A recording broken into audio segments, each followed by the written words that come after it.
Assalamualaikum warahmatullahi wabarakatuh. Selamat pagi, siang, atau malam, kapanpun waktunya. Perkenalkan, nama saya Muhammad Dafa Aci Alfawazi dengan NIM 2401010101013 dari Prodi Sistem Informasi. Pada kesempatan ini, saya akan mempresentasikan jawaban saya mengenai soal UAS dari mata kuliah Komunikasi Data dan Jaringan Komputer yang mencakup 5 aspek fundamental, yaitu mekanisme pengiriman data, encoding dan modulasi, bit error dan penanganannya, serta delay dalam jaringan. Pada soal pertama, saya akan menjelaskan bagaimana sebenarnya data berpindah dari satu komputer ke komputer lain dalam jaringan. Bayangkan Anda sedang mengirim email. Proses pengiriman data ini melibatkan 5 lapisan atau layer yang bekerja secara berurutan. Pertama, di application layer, email Anda diformat oleh aplikasi email menggunakan protokol seperti SMTP. Kemudian turun ke transport layer, di mana data dipecah menjadi segmen-segmen kecil yang lebih mudah dikelola.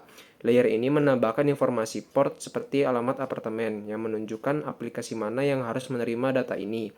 Protokol TCP memastikan semua segmen tiba dengan lengkap dan terurut.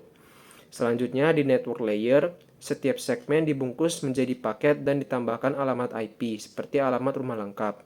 Router menggunakan alamat IP ini untuk menentukan jalur terbaik agar paket sampai ke tujuan. Di data link layer, paket dibungkus lagi menjadi frame dengan menambahkan alamat MAC seperti nama penerima di amplop. Layer ini juga menambahkan frame check sequence untuk mendeteksi jika ada kesalahan selama pengiriman. Akhirnya, di physical layer, frame dikonversi menjadi sinyal fisik, bisa berupa pulsa listrik di kabel tembaga, cahaya di fiber optik, atau gelombang radio di WiFi. Komponen-komponen yang terlibat di dalam proses ini meliputi NIC atau kartu jaringan di komputer Anda, switch yang menghubungkan komputer-komputer dalam satu gedung, router yang menghubungkan antar jaringan, dan tentu saja media transmisi seperti kabel atau wireless. Proses ini kemudian berjalan terbaik di sisi penerima, di mana sinyal fisik diubah kembali menjadi data yang dapat dibaca oleh aplikasi email penerima. Di soal kedua, kita akan bahas lebih dalam tentang bagaimana data digital kita diubah menjadi sinyal yang bisa dikirim. Encoding adalah proses mengubah data digital seperti bit 1 dan 0 menjadi sinyal digital yang bisa ditransmisikan melalui kabel. Ada beberapa metode encoding, yang paling sederhana adalah NRZ atau non-return to zero, di mana bit 1 diwakili tegangan tinggi dan bit 0 tegangan rendah. Masalahnya jika ada banyak bit 1 atau 0 berturut-turut, receiver bisa kehilangan sinkronasi timing. Untuk mengatasi ini, digunakan Manchester encoding yang lebih cerdas. Setiap bit memiliki transisi di tengah periode. Bit 1 transisi dari tinggi ke rendah, bit 0 sebaliknya. Transisi ini berfungsi ganda, membawa data sekaligus, menyediakan clock untuk sinkronisasi. Inilah yang dipakai Ethernet klasik. Kemudian ada modulasi yang digunakan untuk transmisi jarak jauh atau wireless. Modulasi mengubah sinyal digital menjadi sinyal analog dengan memodifikasi gelombang pembawa. Ada 3 jenis modulasi dasar. ASK atau Amplitude Shifting mengubah tinggi gelombang seperti berbicara keras atau pelan. FSK atau Frequency Shifting mengubah nada gelombang seperti berbicara dengan nada tinggi atau rendah, dan PSK atau Phase Shifting mengubah fase gelombang yang paling efisien dan tahan terhadap noise. Teknologi modern seperti Wi-Fi dan 4G menggunakan QAM atau Quadrature Amplitude Modulation yang menggabungkan perubahan amplitudo dan fase, sehingga bisa membawa lebih banyak data dalam bandwidth yang sama. Misalnya 256 QAM dapat membawa 8 bit informasi dalam satu simbol. Pada soal ketiga, kita akan membahas tentang penyebab bit error. Dalam dunia ideal, semua data akan sampai dengan sempurna.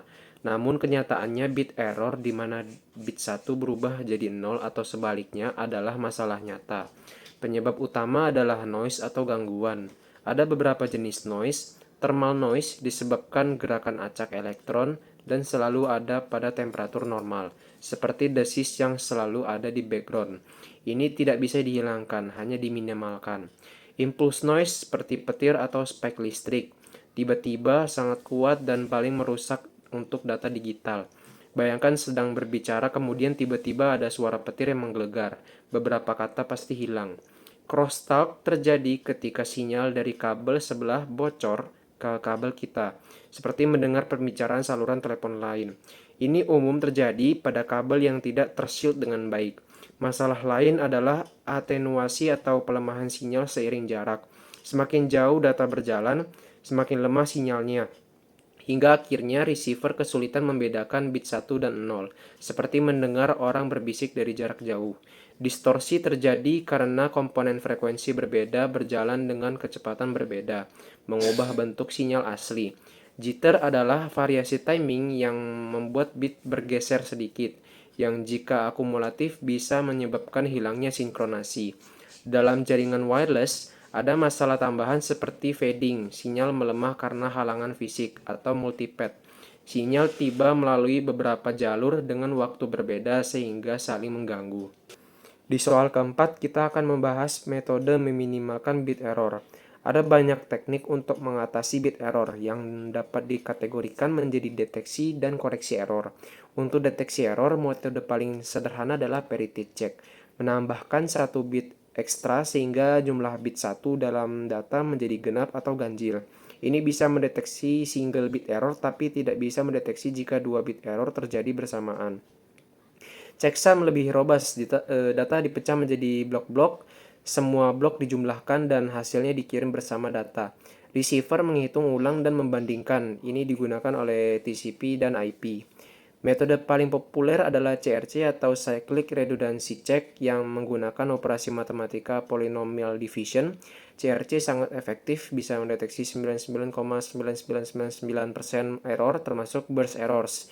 Itulah mengapa Ethernet, Wi-Fi, dan hampir semua protokol modern menggunakan CRC. Namun deteksi saja tidak cukup, kita perlu koreksi error.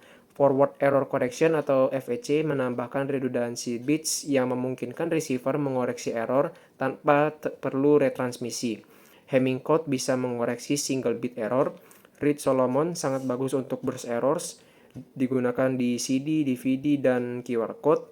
Teknologi modern seperti 4G dan 5G menggunakan turbo code atau LDPC yang mendekati limit teoritis kapasitas channel. Metode lain adalah ARQ atau automatic repeat request. Jika terdeteksi error, minta kirim ulang. TCP menggunakan selective repeat ARQ yang hanya mengirim ulang paket yang error, bukan semua paket. Di level fisik, kita bisa menggunakan kabel shielded untuk melindungi dari interferensi atau bahkan fiber optik yang immune terhadap noise elektromagnetik. Repeater dan regenerator memperkuat sinyal yang melemah. Sistem modern menggabungkan semua teknik ini. Wi-Fi misalnya menggunakan CRC untuk deteksi, convolutional code untuk koreksi, ARQ untuk retransmisi, plus interleaving untuk menyebarkan burst errors.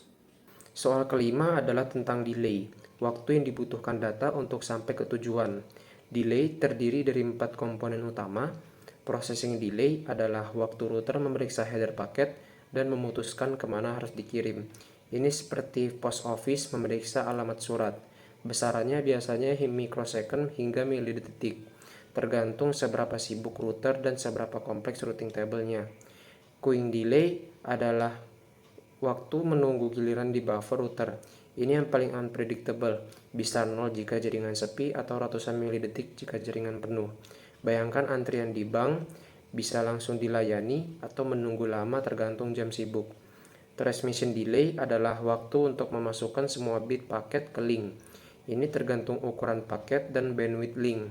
Misalnya, mengirim file 1500 bytes di link 100 Mbps hanya butuh 0,12 milidetik. Semakin besar bandwidth, semakin kecil transmission delay. Propagation delay adalah waktu bit berjalan di media fisik. Kecepatan cahaya pada dasarnya. Untuk link 1000 km, ini sekitar 5 milidetik. Ini konstan dan tidak bisa dipercepat karena kita tidak bisa membuat cahaya berjalan lebih cepat. Lalu bagaimana meminimalkan delay? Untuk processing delay, gunakan router dengan hardware lebih cepat atau ASIC yang dirancang khusus untuk packet forwarding. Optimasi routing table dengan hierarchical routing atau route aggregation. Untuk queuing delay yang paling problematik, ada beberapa strategi. Yang paling jelas, tingkatkan bandwidth. Link lebih cepat menggosongkan queue lebih cepat, tapi ini mahal. Solusi lebih cerdasnya adalah QoS atau Quality of Service. Kita prioritaskan traffic penting. Misalnya VoLTE lebih prioritas daripada file download. Gunakan priority queuing atau wait for queuing. Ini seperti ada jalur khusus untuk ambulans di jalan raya. Traffic shaping mencegah burst traffic yang menyebabkan congestion, dan active queue management seperti RED atau Random Early Detection mulai drop packets sebelum buffer benar-benar penuh, memberi sinyal early warning ke sender. Load balancing mendistribusi traffic ke multiple paths, mencegah satu link overload sementara yang lain idle. Untuk transmission delay, upgrade bandwidth adalah solusi utama. Dari 100 Mbps ke 1 Gbps mengurangi transmission delay 10 kali lipat. Untuk propagation delay, kita tidak bisa mengubah kecepatan cahaya, tapi bisa mempersingkat jarak fisik. Gunakan CDN atau Content Delivery Network. Konten disimpan di server lebih dekat ke user. Ini yang dilakukan Netflix, YouTube, dan website besar lainnya. Edge computing memproses data di tepi jaringan, tidak perlu round trip ke data center jauh. Optimasi protokol juga penting. TCP Fast Open mengurangi handshake overhead. HTTP/3 dengan QUIC protokol mengurangi head of line blocking. Compression mengurangi ukuran data yang harus dikirim. Di level design, pastikan network hierarchy yang baik. Hindari hop yang tidak perlu. Untuk aplikasi kritikal seperti trading finansial atau gaming online, gunakan dedicated low latency path. Monitoring juga krusial. Gunakan tools seperti Wireshark atau NetFlow untuk identity bottlenecks. Capacity planning yang baik mencegah masalah sebelum terjadi. Jadi untuk merangkum, kita telah membahas 5 soal tadi. Pertama, pengiriman data melalui 5 layer dengan berbagai komponen dari NIC hingga router. Kedua, encoding dan modulasi yang mengubah data digital menjadi sinyal yang dapat ditransmisikan. Ketiga, bit error yang disebabkan noise, atenuasi, dan berbagai gangguan. Keempat, metode minimalisasi error dari parity check sederhana hingga sophisticated FEC dan RQ. Dan kelima, delay dengan 4 komponennya dan berbagai strategi minimalisasi. Semua teknologi ini bekerja bersama dalam jaringan modern untuk memastikan data kita, entah itu email, video streaming, atau video call sampai dengan cepat, reliable, dan akurat. Demikian presentasi dari saya. Bila ada kekurangan pada kata-kata saya, mohon maaf. Saya akhiri. Wassalamualaikum warahmatullahi wabarakatuh.